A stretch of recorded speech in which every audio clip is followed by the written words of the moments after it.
I'm Scarlett, 22, and I've spent the last 4 years pushing myself to the absolute limit. I worked 3 jobs while maintaining a 4.0 GPA, all to prove I was worthy of my parents' attention. But when I called to remind them about my graduation, where I'd be giving the valedictorian speech, they said they were too tired to make the drive.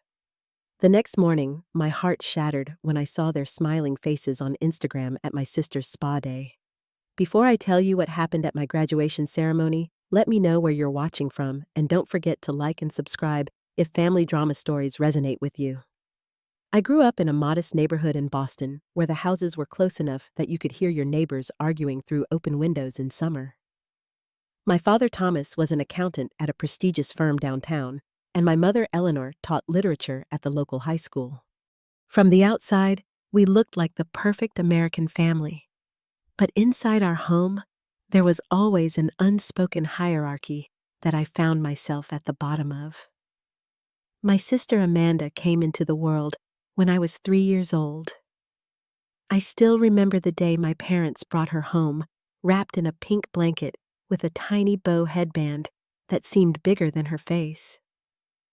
"Look, Scarlett," my mother had said, "isn't your baby sister beautiful?" I nodded enthusiastically, too young to understand how this tiny human would change the dynamics of our family forever. As we grew up, the differences in how we were treated became increasingly apparent. When I brought home straight A's in elementary school, my father would glance at my report card and give a brief nod before returning to his newspaper. "That's what we expect, Scarlett," he'd say, as if academic excellence was the baseline for my existence. But when Amanda brought home B's and C's, there would be celebrations, ice cream outings, and excessive praise for her improvement. My mother wasn't much different. She'd spend hours helping Amanda with her homework, sitting patiently at the kitchen table as my sister struggled through basic math problems. Meanwhile, I'd be in my room teaching myself algebra from textbooks I'd checked out from the library, knowing that asking for help would only result in, "Figure it out, Scarlett. You're the smart one, remember." By the time I reached middle school, I'd internalized the message that being naturally good at something meant I didn't deserve recognition for it. So I pushed harder, joining every academic club, volunteering at the local animal shelter, and tutoring younger students, all in the desperate hope that maybe, just maybe, my parents would notice. There was this one time during my freshman year of high school when I won first place in the state debate championship. I called my parents immediately after the awards ceremony, excitement bubbling in my voice as I told them the news. "That's nice, honey," my mother said, "but we can't talk right now. Amanda's soccer team lost their game and she's really upset. We're taking her for pizza to cheer her up." That night, I took my trophy home on the bus, placed it on my desk, and cried myself to sleep.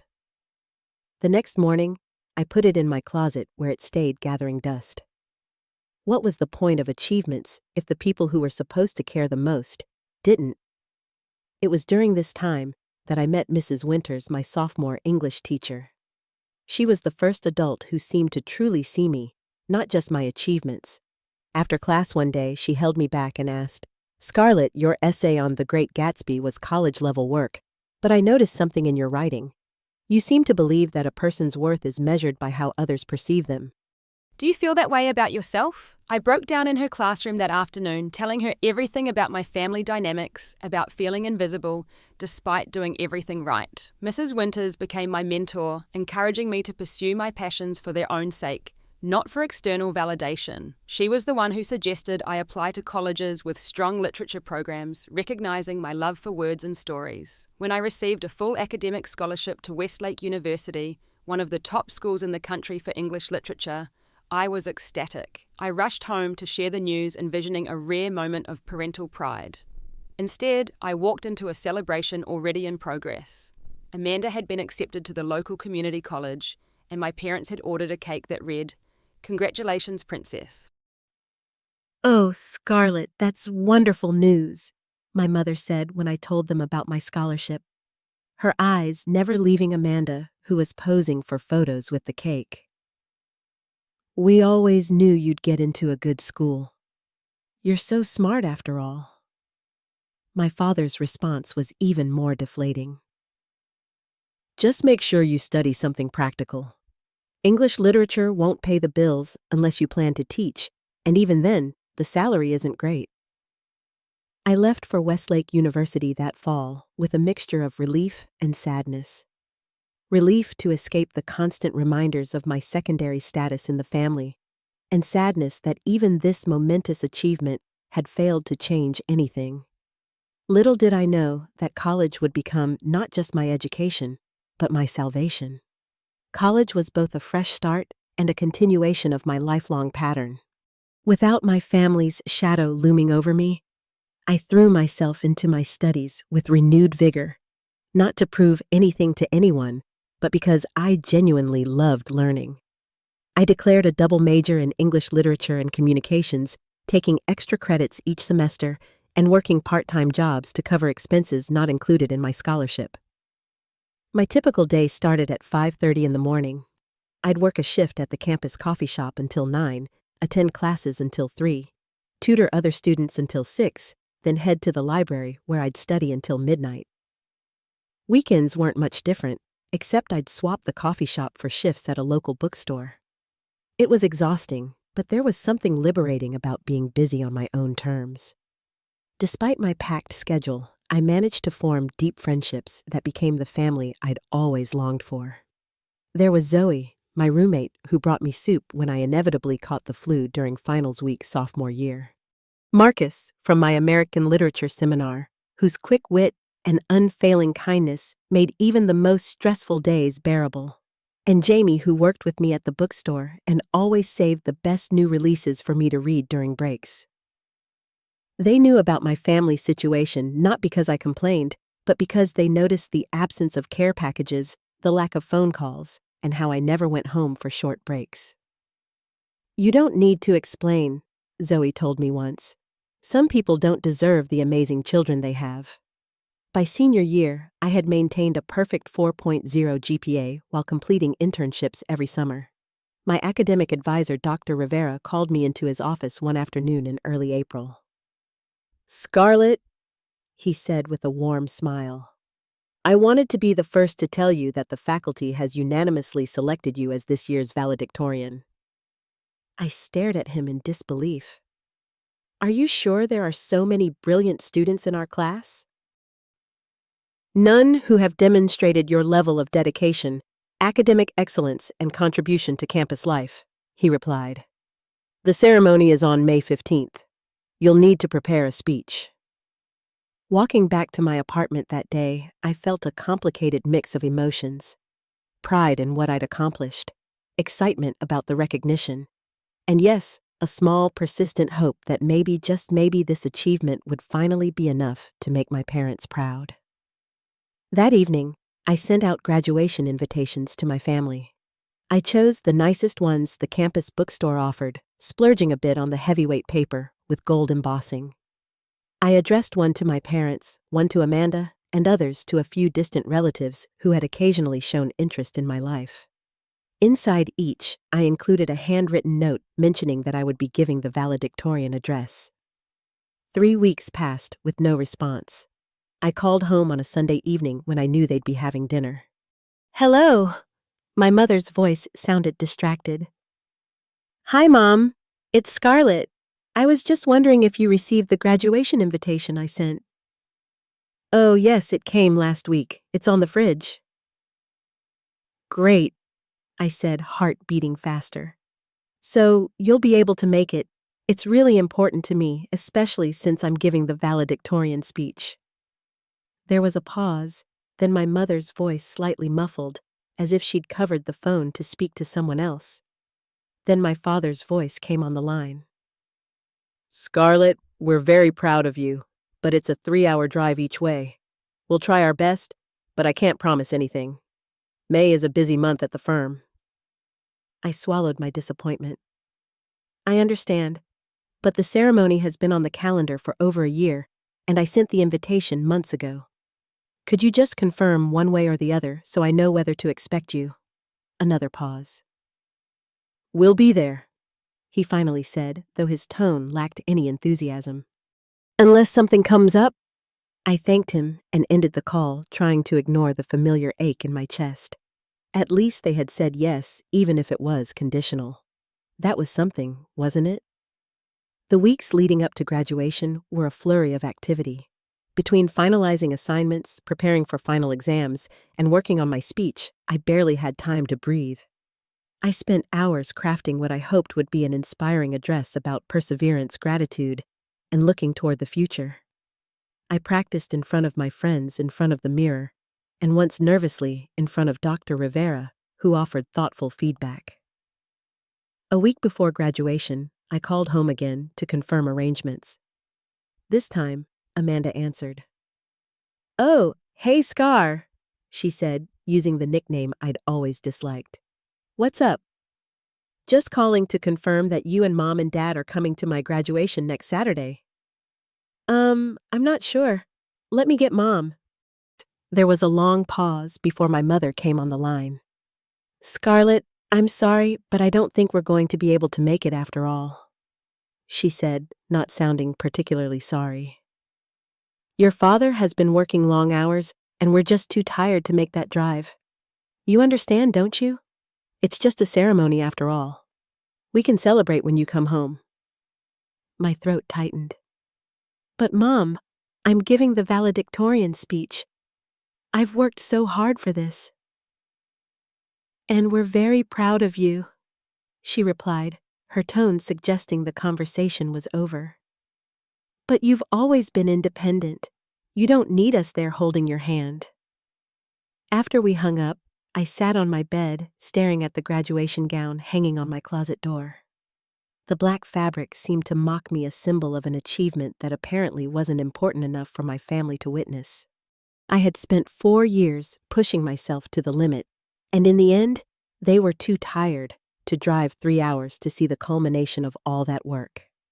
That night, I went shopping alone for a dress to wear under my graduation gown, using money I'd saved from my bookstore job. I chose a simple navy blue dress that made me feel confident even as my heart was breaking. As I paid for it, I made a decision I would enjoy my graduation day with or without my family's presence. I'd worked too hard to let their absence diminish my accomplishment. The morning of my graduation dawned bright and clear, a perfect May day with blue skies and just enough breeze to keep the temperature comfortable.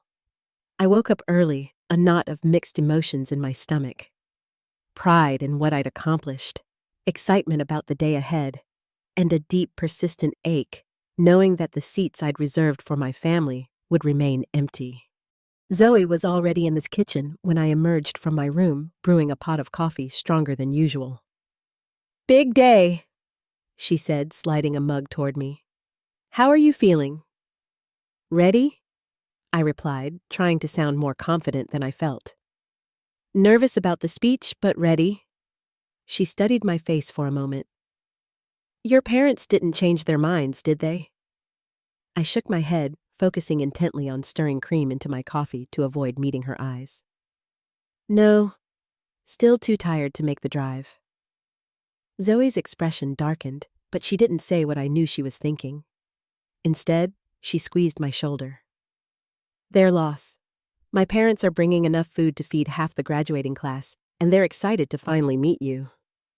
I smiled gratefully at her. "Thanks for sharing your family with me." We spent the next hour getting ready, doing each other's hair and makeup, taking photos in our apartment. My phone remained silent, except for texts from Marcus and Jamie, both wishing me luck and promising to cheer loudly when my name was called. It was as I was putting the final touches on my makeup that my phone chimed with a social media notification. Without thinking, I opened it. The image on my screen felt like a physical blow. There were my parents smiling broadly at the camera, champagne glasses raised in a toast. The caption read, "Spa day with our amazing Amanda Nothing. Better than quality time with our baby girl. Hashtag proud parents."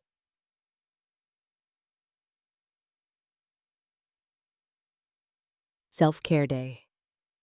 The timestamp showed it had been posted 20 minutes ago. I stared at the photo, unable to process what I was seeing.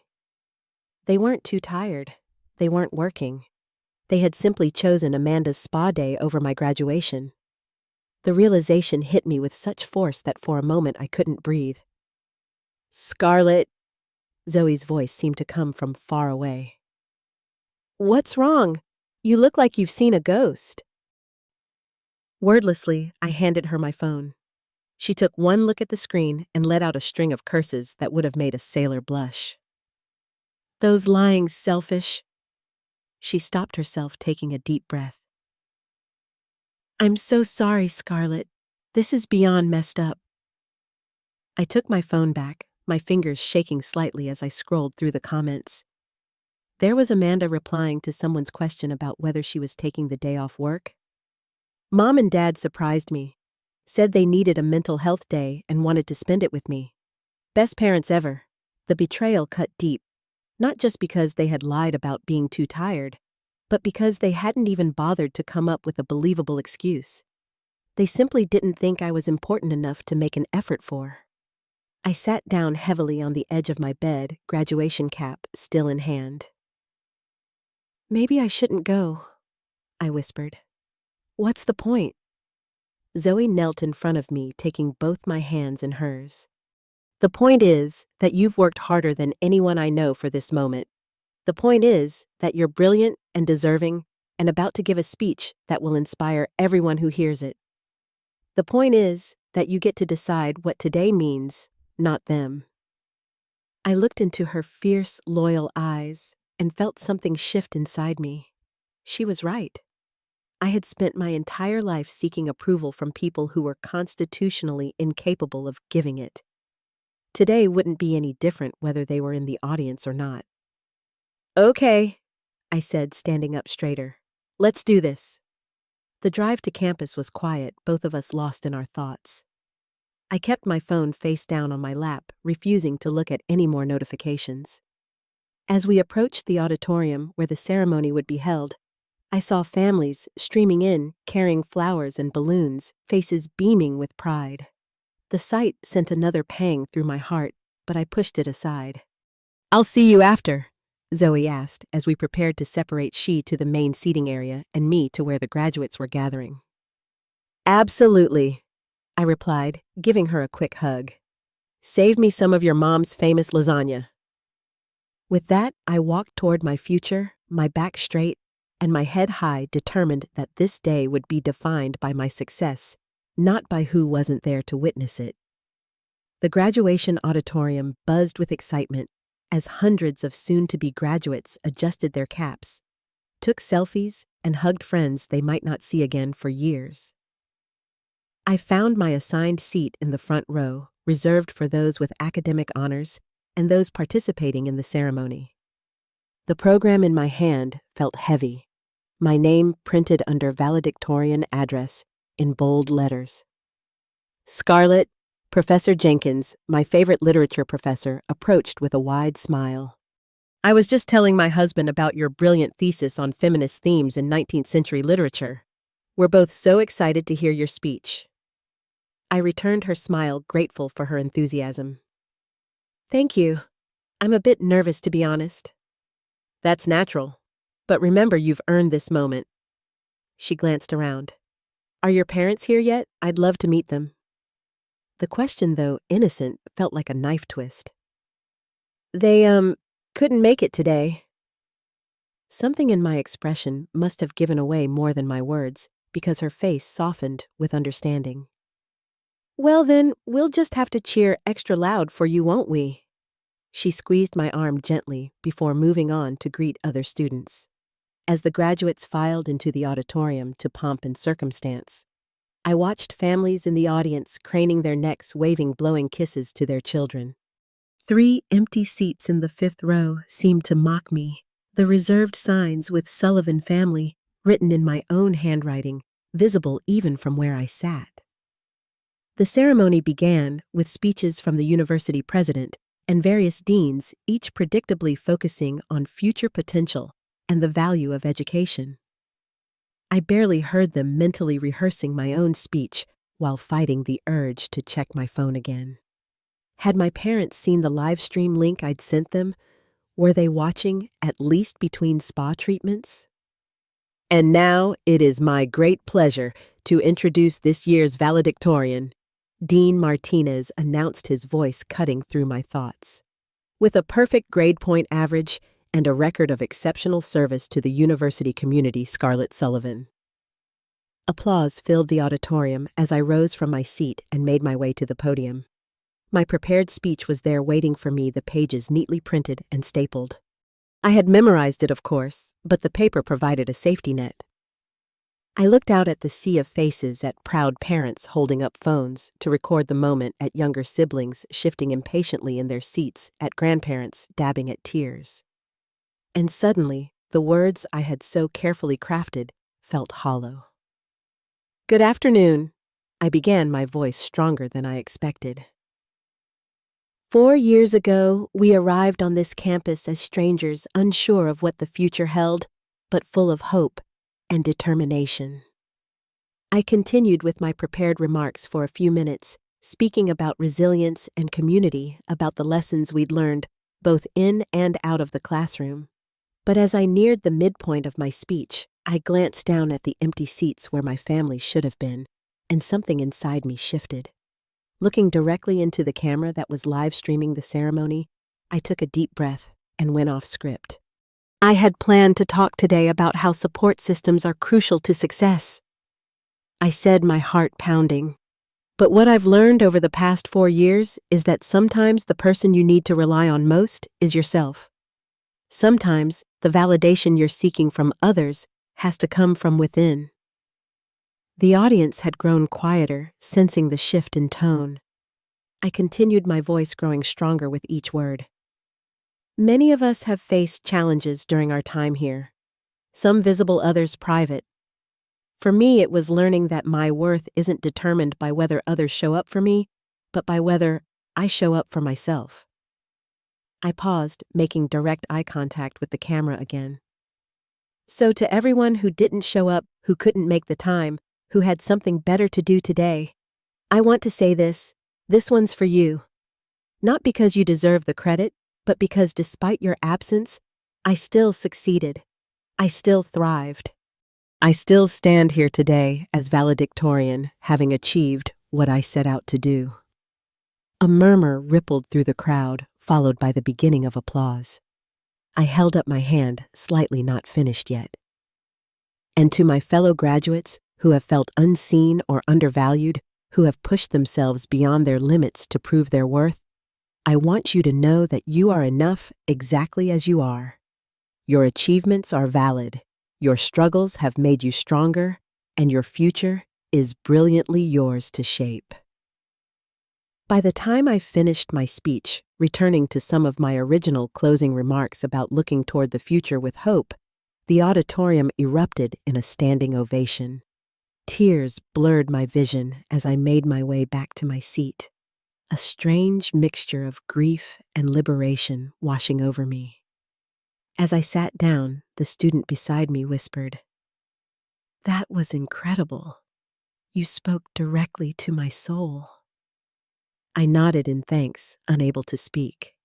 Something had shifted within me during those few minutes at the podium. For the first time in my life, I had publicly acknowledged the pain I'd carried for so long, and in doing so, I had begun to release it. The rest of the ceremony passed in a blur. When my name was called to receive my diploma, the cheers seemed louder than for other students, many of my classmates standing to applaud. Walking across that stage, I held my head high, no longer looking for faces that weren't there, but instead focusing on those who had shown up, who had seen me for who I truly was. In that moment, I was not the forgotten daughter, the perpetual second best. I was Scarlett Sullivan, valedictorian, standing in my power and claiming my place in the world. The aftermath of the ceremony was a whirlwind of emotions and confrontations that I never saw coming. As graduates and families spilled out onto the university lawn for photos and celebrations, I found myself surrounded by Zoe and her parents, Marcus and his extended family, and Jamie with her mom. Scarlett, that speech was phenomenal, Zoe's father said, pulling me into a bear hug that reminded me what paternal affection felt like. You spoke from the heart, and it showed. We're so proud of you, honey, Zoe's mom added, presenting me with a bouquet of sunflowers and roses. And we'd be honored if you'd join us for dinner tonight. I made reservations at Giovanni's for the whole group. I was overwhelmed by their kindness, by the genuine pride in their eyes that I'd never seen in my own parents' gaze. Thank you, I managed. That would be wonderful. My phone, which I'd silenced during the ceremony, began buzzing incessantly in my purse.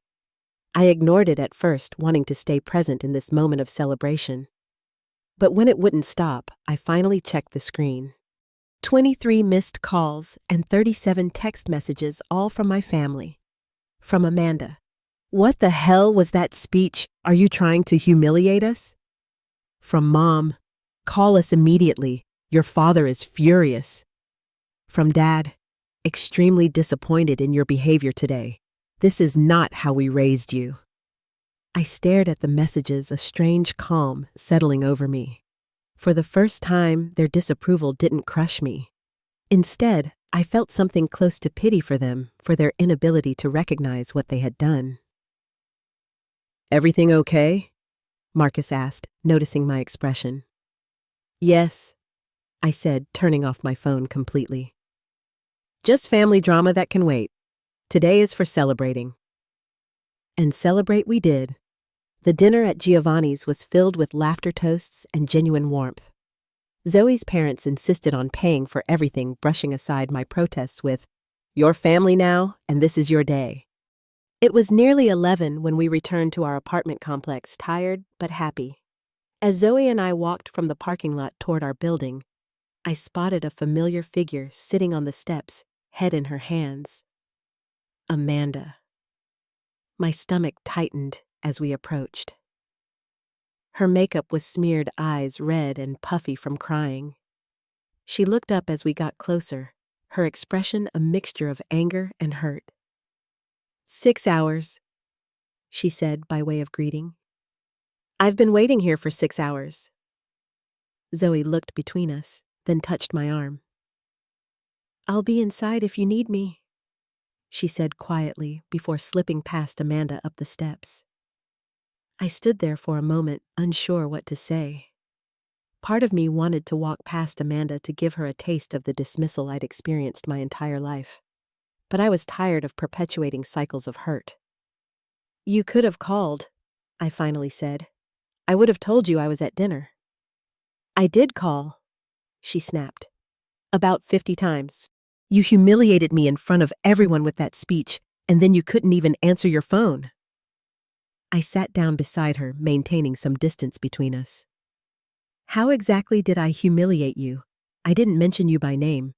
I didn't even mention Mom and Dad. Don't play dumb, Scarlett. Everyone who knows us knew exactly who you were talking about. She wiped angrily at her tears. Do you have any idea what it was like to be watching the live stream and hear that Mom started crying right there in the spa? We had to leave early. A laugh escaped me before I could stop it. Wow, that must have been awful for you having to cut short your spa day. Almost as awful as finding out your parents lied about being too tired to attend your graduation so they could go to a spa with your sister instead. Amanda had the grace to look slightly ashamed. That wasn't my idea, she mumbled. They surprised me with it. And you couldn't have said, hey, isn't today Scarlett's graduation? Shouldn't we be there instead? She didn't answer immediately, picking at a loose thread on her designer jeans. It's not that simple, and you know it. Actually, I don't. Explain it to me. Amanda sighed, running a hand through her hair. Look, you've always been the smart one, the capable one, the one who has everything together. I'm the screw-up, the one who needs help with everything. The only time I ever get their full attention is when they're rescuing me from some mistake or celebrating the bare minimum of my achievements. I stared at her, trying to process this perspective that was so different from my own. So you're saying you enjoy being treated like you're incompetent? No, but at least they notice me. Her voice cracked. You don't know what it's like living in your shadow, Scarlett. Why can't you be more like your sister? Scarlett never needed help with her homework. Scarlett got a full scholarship. And you don't know what it's like to work yourself to exhaustion and still be invisible, I countered. To achieve the highest honors and have it treated as expected rather than exceptional. To be told your graduation isn't worth the drive because you're independent and don't need support. We sat in silence for a moment, two sisters who had grown up in the same house but had completely different experiences.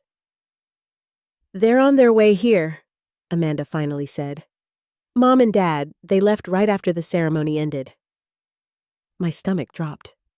Why? Because they're furious, obviously. Dad said something about you needing to learn respect. Before I could respond, headlights swept across the parking lot as a car pulled in.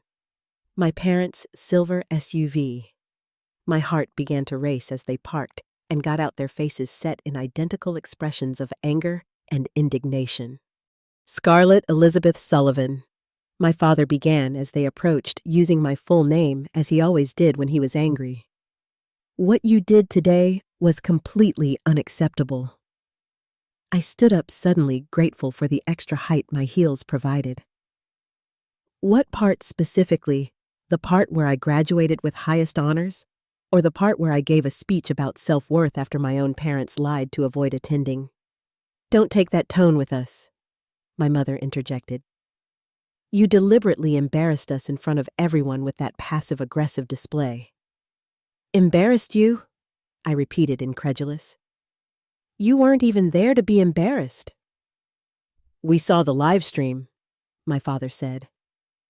You knew exactly what you were doing with those comments about people not showing up. It was childish and vindictive. I took a deep breath, determined not to lose my composure. What's childish is lying about being too tired to attend your daughter's graduation when you're actually taking your other daughter to a spa. What's vindictive is consistently making one child feel less valued than the other for her entire life. That's ridiculous, my mother scoffed. We've always supported both of you equally. Really? When's the last time you celebrated one of my achievements the way you celebrate Amanda's smallest accomplishments? When's the last time you called just to check on me, rather than to ask for tech support or to tell me about something amazing Amanda did? My father's face reddened. We didn't raise you to be so self-centered, Scarlett. We gave you everything you needed. You gave me the bare minimum, I corrected him. Food, shelter, clothing, but emotional support, recognition, a sense that I mattered as much as my sister, those things I had to find elsewhere. We're not going to stand here and be accused of being bad parents, my mother said, her voice tight. We've always done our best.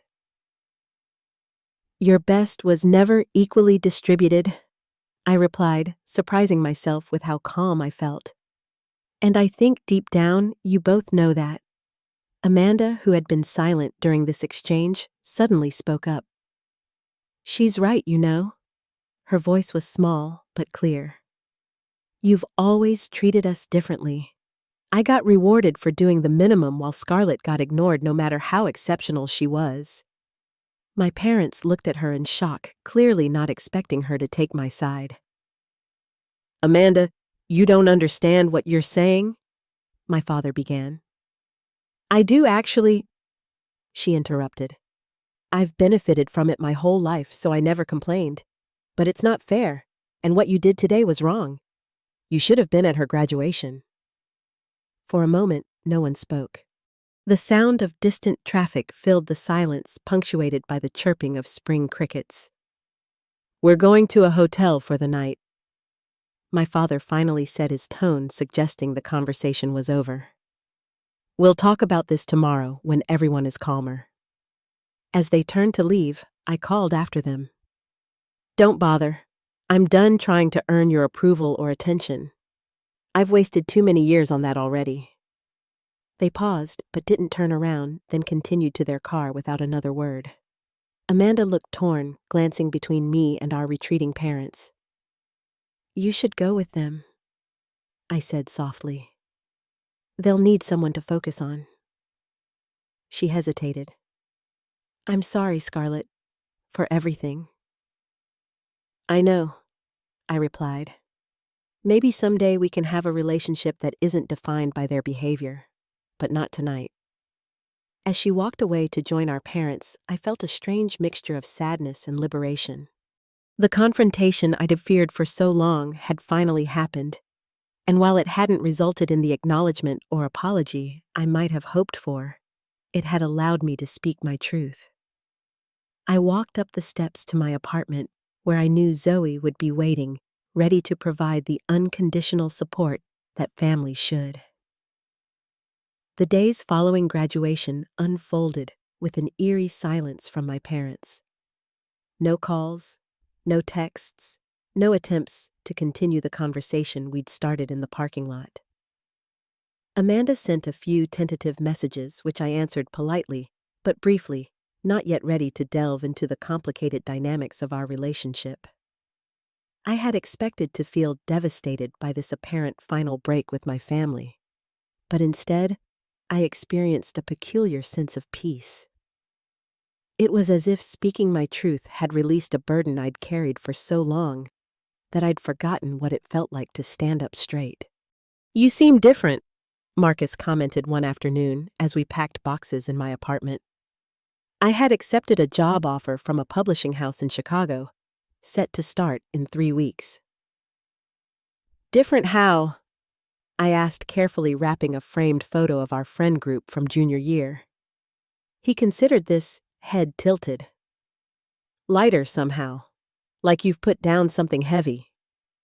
I smiled, recognizing the accuracy of his observation. "I guess I have." My therapist, whom I'd started seeing shortly after the graduation confrontation, had a more clinical term for it. "You're experiencing the emotional benefits of setting boundaries," she explained during our second session. Often, when we've spent our lives trying to earn love that should be freely given, releasing that expectation can be profoundly liberating. We had discussed my family dynamics at length, examining patterns that stretched back to my earliest memories. "Your parents created a dynamic where Amanda's needs were always prioritized, while your achievements were expected rather than celebrated," she noted. "This isn't uncommon in families, but it can create deep wounds for the child who feels they must earn what should be freely given, especially when they see it freely given to a sibling." These insights didn't erase the hurt, but they helped me understand it, to see it as something external to my worth, rather than a reflection of it. I began to recognize that my drive for perfection, my need to overachieve, had been attempts to fill a void that external validation could never truly satisfy. About a week after graduation, a campus social media page posted a clip of my speech focusing specifically on the "this one's for you" moment. It quickly spread beyond university circles, resonating with countless others who had felt unseen or undervalued. Comments flooded in from strangers sharing their own stories of family disappointment and hard-won self-worth. "Your words gave me courage to stop seeking approval from people who will never give it." One comment read, "Thank you for speaking your truth." The attention was unexpected and somewhat uncomfortable, but it also connected me with people I might never have met otherwise. A professor from another university reached out to ask if I would consider speaking at a conference on family psychology. A literary agent contacted me about potentially turning my experiences into a memoir. I declined most of these opportunities, not ready to commodify my pain or to become defined by this single moment in my life. But the outpouring of support reminded me that my experience, while deeply personal, was far from unique. Amidst this strange new phase of my life, Amanda reached out again this time, suggesting we meet for coffee. Against my better judgment, I agreed, choosing a small cafe halfway between my apartment and our parents' house. She arrived before me, already seated at a corner table with 2 cups of coffee. She looked different, somehow less polished than usual. her hair pulled back in a simple ponytail instead of her typical salon perfect waves. "I ordered you a vanilla latte," she said as I sat down. "That's still your favorite, right?"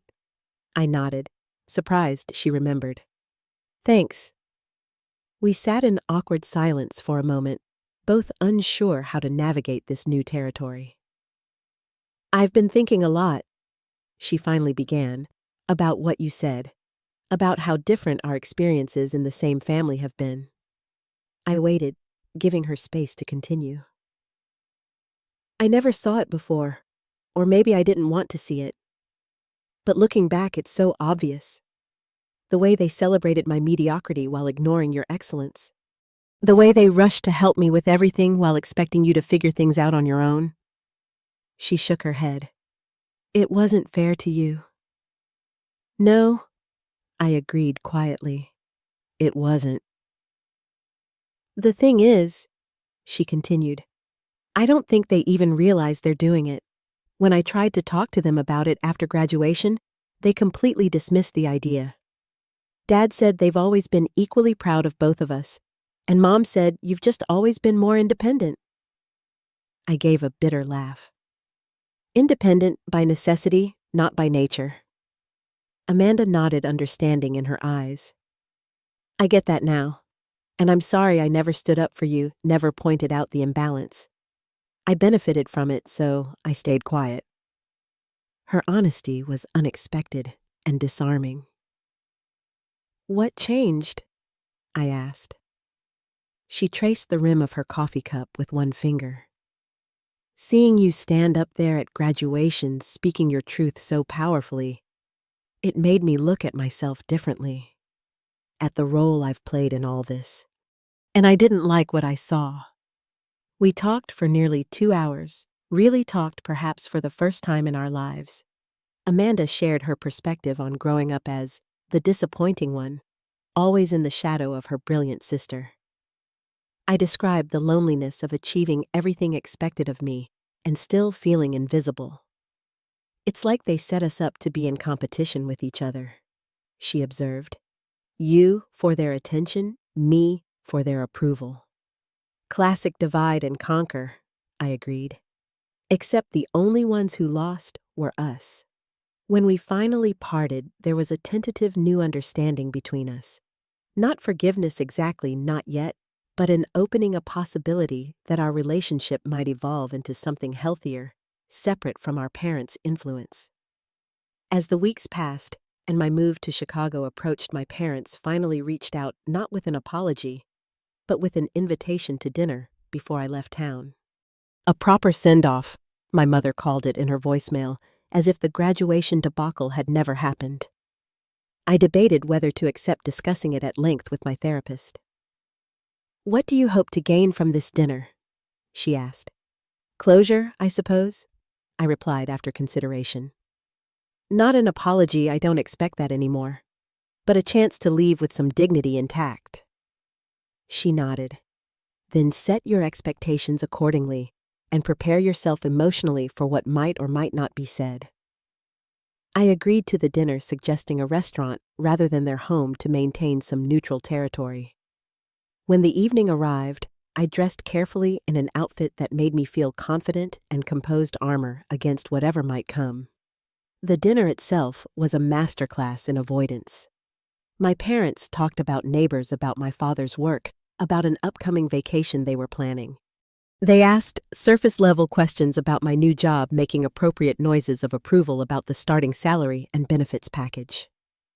Not once did they mention graduation, my speech, or the confrontation afterward.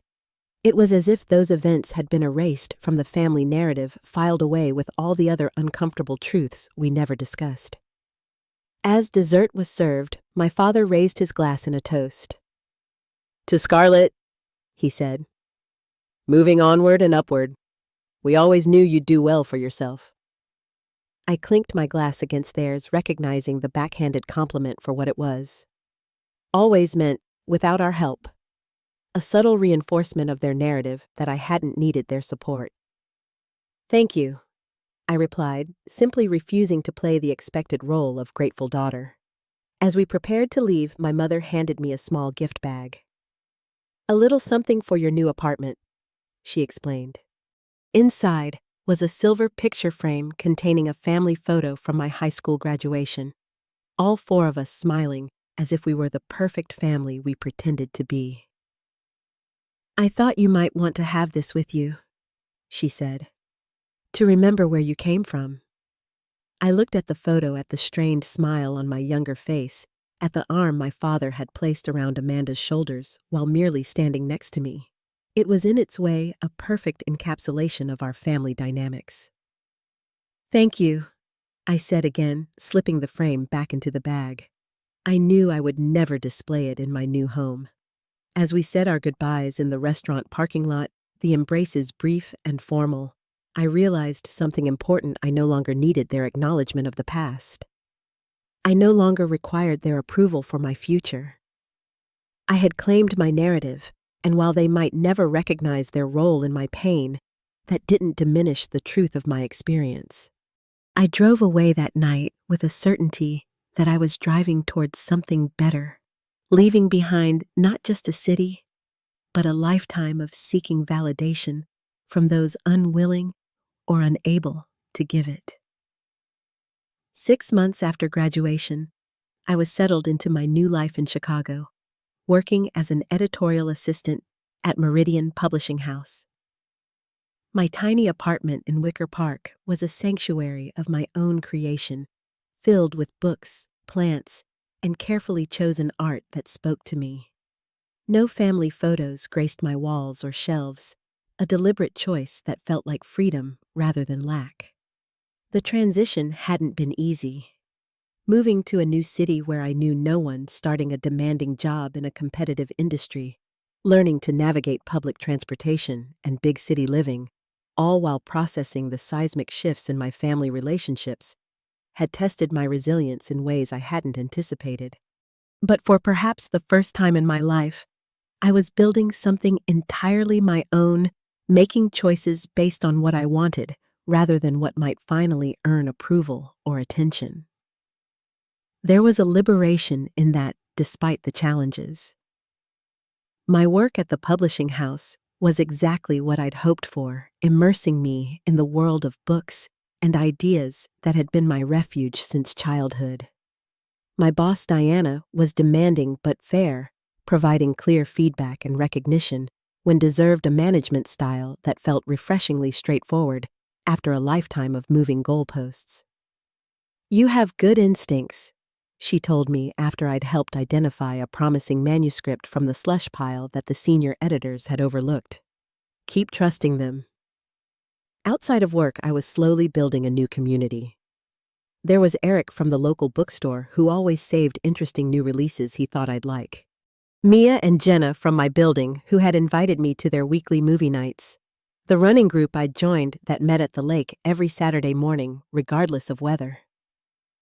None of these connections had the depth of my college friendships yet, but they were growing tendril by tendril into something that might someday feel like belonging. Zoe, Marcus, and Jamie remained constants in my life, through weekly video calls and a group chat that buzzed daily with updates, jokes, and occasional venting. "You seem happier," Zoe observed during one of our calls. "More settled in your own skin." "I think I am," I replied, realizing the truth of it as I spoke. It's strange, but putting physical distance between me and my family has helped me put emotional distance between myself and their expectations.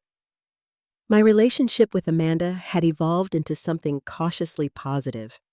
We texted regularly, usually about neutral topics, occasionally dipping into more meaningful waters when it felt safe. She had started therapy herself, a decision that surprised me, but that I wholeheartedly supported. "I'm trying to figure out who I am outside of being the favored daughter," she explained during one of our calls. "It's harder than I expected." With my parents, the relationship remained formal and infrequent. They called on major holidays and my birthday conversations that stayed firmly in safe territory. I reciprocated on appropriate occasions, maintaining the bare minimum of contact without allowing myself to be drawn back into old patterns. When Thanksgiving approached and my mother called to ask if I'd be coming home, I declined politely but firmly.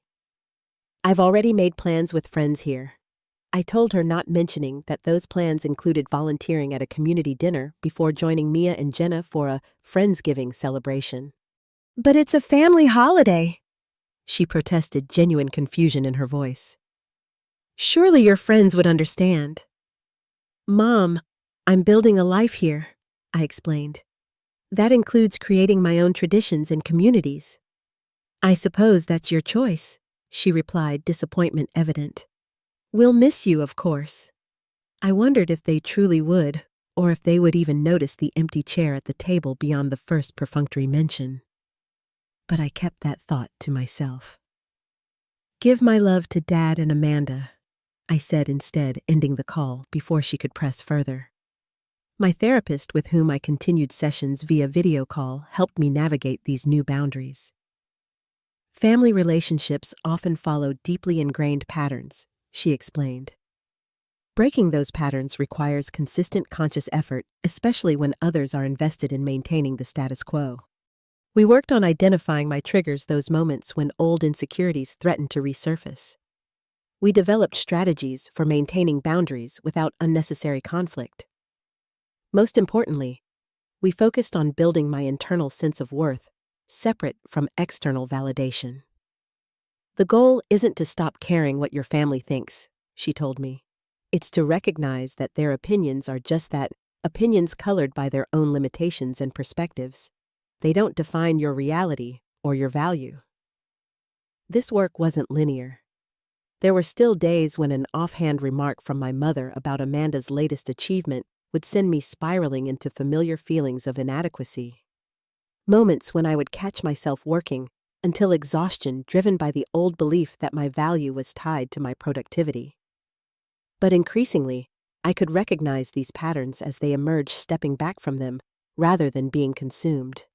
I was learning slowly but surely to parent myself in the ways my parents never had to give myself the recognition, compassion, and unconditional support I had always craved from them.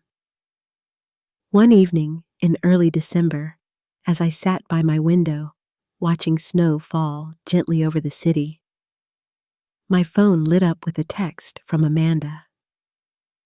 "Mom and Dad are driving me crazy. Can I come visit you for a weekend?" I stared at the message, surprised by the request and my own immediate inclination to say yes. A year ago, the idea of voluntarily spending time with my sister would have seemed unthinkable.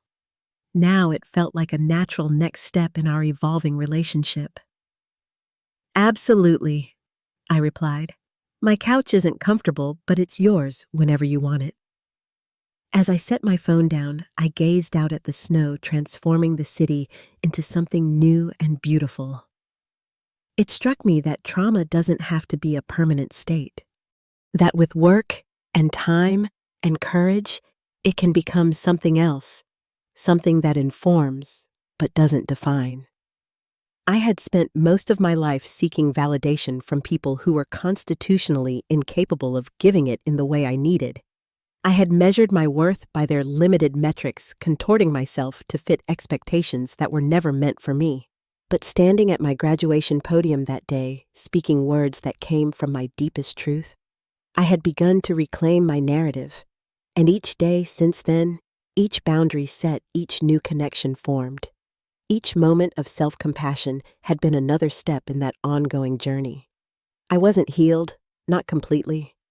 The wounds of childhood run deep, and some scars would always remain. But I was healing actively and intentionally, creating a life where I defined my own success, where I surrounded myself with people who saw me clearly and valued me completely. The family we're born into shapes us in profound and complex ways. But it doesn't have to determine our destiny. Sometimes the most powerful act of self-love is recognizing that the approval we've spent a lifetime seeking may never come, and deciding to live fully and joyfully anyway. I realized that sometimes the family we choose is more important than the family we're born into, and that my worth was never determined by their approval, but by my own belief in myself. The snow continued to fall outside my window, covering everything in a clean, blank slate. Tomorrow would bring new challenges, new opportunities for growth, new chances to practice the self-compassion I was still learning. And I would face them all, not as the forgotten daughter or the perpetual second best, but as Scarlett Sullivan, whole and worthy exactly as I was. Have you ever had to stand up for yourself against family members who didn't value you properly? I'd love to hear your stories in the comments below. Remember that your worth isn't determined by others' ability to see it. If this story resonated with you, please like, subscribe, and share with someone who might need to hear this message today. Thank you for listening to my journey. And remember, sometimes the bravest thing you can do is choose yourself.